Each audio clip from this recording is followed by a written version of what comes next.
High, hello, নমস্কার। আমি প্রীতম গাঙ্গুলি।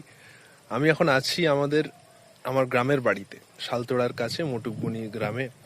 ওটা বিহারীনাথ পাহাড় ওইদিকে, এদিকে আমি। তো বা, গোটা জায়গাটা যে আওয়াজটা এত শান্তি, চিন্তা নিয়ে আমি রেকর্ড করে নিয়েছি গল্পে। এই আমি ব্যাকগ্রাউন্ডে যে সাউন্ডগুলো ইউজ করি এটা ইউজ করব। কি শান্তি! তো জানি না, আমার মনে হলো আপনাদের ভালো লাগবে। জাস্ট আমি একটুক্ষণ চুপ করছি।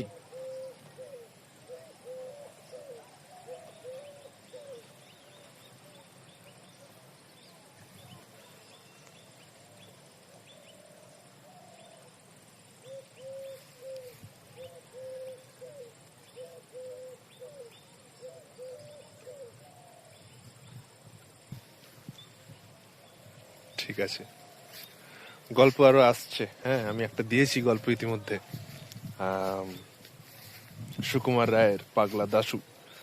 তো সেই গল্পটা আপনারা ইতিমধ্যে শুনুন। ক্ষমা করবেন, আমি অনেকদিন গল্প দিইনি। একটু রিফ্রেশ হয়ে আসা যায়, আরো নতুন ভাবে করা যায়। আচ্ছা, ওইদিকে ওই যে দূরে দেখা যাচ্ছে জলে চিকচিক করছে একটা জায়গা, একটা বিষের বাঁধ। তা বাঁধে যাই একটু, দেখি গিয়ে। এই যে বাঁধের কাছে এলাম। কোথায় লাগে শহর টহর আমাদের ধারে পাশে? দেখো জায়গাটা, দেখো।